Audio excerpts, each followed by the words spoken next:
kematian itu akan datang kepada orang yang akan dicabut nyawanya itu berdasarkan kebiasaan, Pak. Berdasarkan kebiasaan. Kalau kebiasaan kita baca Quran, insya Allah di ujungnya hidup kita, ketika kita menghadapi kematian, insya Allah orang tersebut meninggal dalam keadaan membaca Al-Quran. Ketika dia gemar melaksanakan sholat tahajud, insya Allah dia itu akan meninggal dalam keadaan bersujud kepada Allah. Kalau dia gemar berpuasa, insya Allah dia mati dalam keadaan berpuasa. Tapi kalau kebiasaannya mancing, lagi megang joran, mati. Kenapa mati? Lagi mancing. Makanya Pak, orang mancing itu gak pernah maju, Pak. Gak pernah maju kalau orang mancing itu, paling minggir, Pak. Kalau maju kejebur. Tergantung kebiasaan. Ketika masa hidupnya, mohon maaf, ya, dia tukang ngomongin orang, ngegibahin orang, tahu-tahu meninggalnya mengor mulutnya. Ada yang kayak begitu. Persiapkan. Kita tahu cuma sekedar tahu kematian itu, tapi kita tidak pernah sadar bagaimana cara menghadapi kematian. Makanya tadi yang disampaikan muqaddimah dari Al-Mukarram guru kita, orang tua kita, alhamdulillahilladzi khalaqal mauta wal hayata liyabluwakum ayyukum ahsanu amala. Ingat, kita diciptakan oleh Allah Subhanahu wa taala. Allah ciptakan kehidupan dan kematian, liyabluwakum ayyukum ahsanu amala. Allah menguji siapa di antara kita yang amal perbuatannya baik di antara kita. Suka nolong tetangga, suka bantu tetangga. Iya.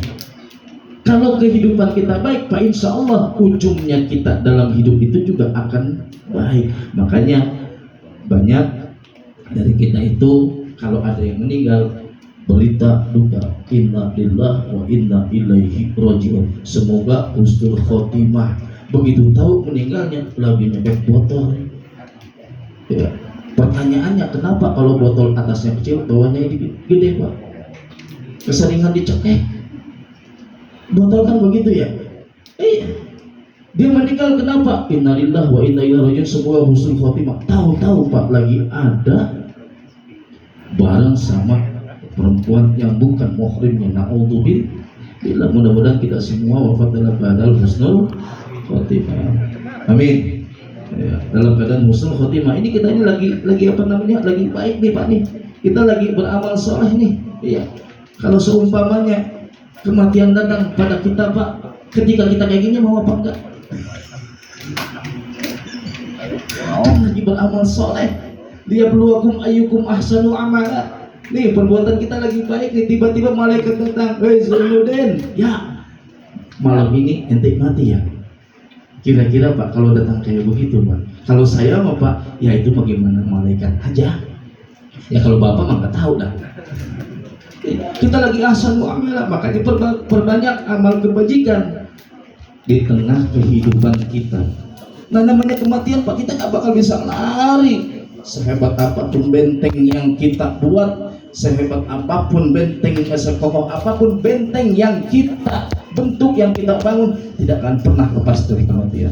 Lihat surat Al-Jumu'ah ayat 9. Bismillahirrahmanirrahim. Innal mautal ladzi tafirruna minhu fa innahu mulaqikum. Katakanlah wahai Muhammad, innal mautal ladzi tafirruna minhu fa innahu mulaqikum. Katakanlah wahai Muhammad, sesungguhnya fa innahu mulaqikum, maka sesungguhnya kematian tetap akan datang kepada kamu. Mau kita di dalam gua, mau kita di tengah lautan, mau kita di atas gunung, kalau udah ajalnya datang pasti akan mati. Fa innahu mulaqikum, pasti akan datang kepada kita. Makanya baik lagi apa yang perlu kita persiapkan. Yang pertama adalah perbanyaklah amal soleh di tengah-tengah kita.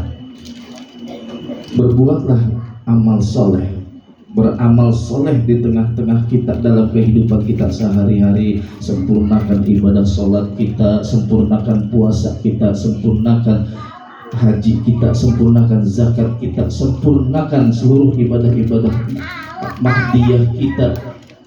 Nanti setelah itu kita sempurnakan juga, karena yang namanya ibadah mahdiyah Pak, namanya sholat, zakat, puasa, itu bukan hanya sekedar vertikal saja, bukan antara urusan Allah dengan makhluk saja, tapi di sana ada nilai-nilai kemanusiaan yang ditetapkan oleh Allah Subhanahu wa taala, yang diberikan oleh Allah Subhanahu wa taala untuk kita ambil hikmahnya.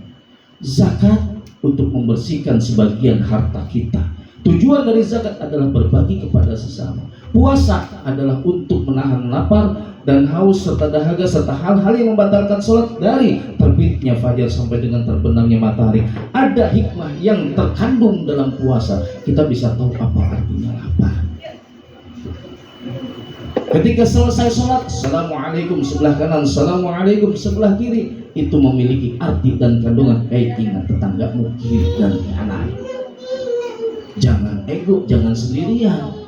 Jangan merasa paling benar sendiri, paling sugih sendiri, paling kaya sendiri, paling hebat sendiri. Karena kalau yang namanya, tadi saya di jalan ngobrol sama Pak Indra, iya Jia, kalau tinggal di kompleks seperti ini, ego sosialnya kadang-kadang lebih tinggi daripada egosentrisnya.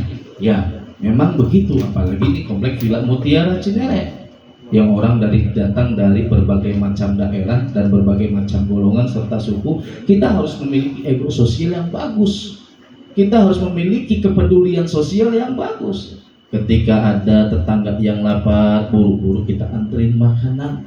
Ketika ada tetangga datang ke rumah, assalamualaikum, waalaikumsalam, terutama nih buat pengurus RT, seumpamanya datang ketika assalamualaikum, waalaikumsalam, Pak, minta sumbangan buat masjid, minta infak buat masjid, jangan ditutup pintunya. Jangan ditutup pintunya, apalagi Mas Al-Makmur ini lagi bangun menara, Pak. Kurangnya berapa Pak Hendri? 150 juta apa 200 juta, Pak? Insya Allah nih kalau satu orang 50 juta ini selesai. Apa kata Rasulullah SAW dalam sebuah hadis yang memuliakan tentang tetangga? Man kana yu'minu billahi wal yaumil akhir falyuhsin jarahu atau falyukrim jarahu. Barang siapa yang beriman kepada Allah dan hari akhir, maka berbuat baiklah kepada tetangga. Amal yang kita keluarkan, duit yang kita keluarkan, itu akan menjadi sahabat sejati kita. Itu yang akan menjadi penolong kita. Itu yang akan menjadi penghalang siksa kubur kita. Uang yang kita keluarkan sekarang mah emang berasa ngeluarin 10.000, 20.000, tapi nanti begitu masuk ke dalam alam barzah, hanya amal soleh yang bisa membantu kita, yang bisa menghalau siksaan kubur kita. Mudah-mudahan di sini semua orangnya gemar berinfak. Amin. Amin ya robbal. Tenang Pak Hendri, udah pada amin. Amin. Insya Allah mudah-mudahan di sebulan lagi juga mengenal selesai. Amin. Duitnya yang belum. Hadirin wal hadirat rahimakumullah. Yang pertama adalah beramal soleh. Beramal soleh bukan hanya kita kepada Allah Subhanahu wa taala, tapi dengan sesama kita. Yang ketiga, memperbanyak ingat dengan kematian. Memperbanyak dengan ingat kematian. Oh iya, tetangga saya kemarin meninggal, dimandikan, dikafani, disolatkan, dikuburkan. Esok pun kalau kematian tersebut datang kepada saya pun akan diperlakukan demikian. Makanya mumpung masih hidup nggak usah banyak lagu, nggak usah sombong. Wala tamshi fil ardi maraha. Jangan engkau berjalan di muka bumi dengan sombong angkuh. Ketika kesombongan itu menghampiri kita atau kita memiliki sifat kesombongan, kalau saya mah Pak terus terang kalau ketemu sama orang sombong, yang akan saya lakukan hampir rata-rata yang saya diamin dulu Pak. Saya diamin dulu aja, pengen tahu kira-kira nih kalau misalkan dimandiin, dia meninggal, yang mandiin siapa ya? Pastikan yang dipanggil kan Pak Haji Nur Hasan. Iya Pak Haji Nur Hasan, keluarga saya meninggal, tolong mandiin. Nggak pernah ada jenazah mandi sendiri. Nggak pernah ada jenazah mandi sendiri Pak, apalagi bungkus sendiri, nggak ada. Ya, persiapkan. Artinya apa? Memperbanyak ingat dengan kematian. Kenapa harus memperbanyak ingat kematian? Karena disitulah batasan kita untuk menjauhkan diri dari sifat kesombongan. Dari sifat kesombongan. Insya Allah mudah-mudahan hadirnya kita semua di sini turut sama-sama mendoakan almarhum, semoga almarhum oleh Allah Subhanahu wa taala diberikan nikmat kubur. Dan kita pun juga semua di sini Allah Subhanahu wa taala berikan nikmat kubur kalau kita udah meninggal. Tahu nikmat kubur kayak gimana? Pak, nikmat kubur itu Pak buat orang beriman, saya pernah mendengarkan. Jadi ada seorang ulama, ya, dia itu pas mau meninggal itu sowan ke salah seorang habib, sowan salah seorang habib, kemudian sambil bertanya tentang agama, kemudian pulang.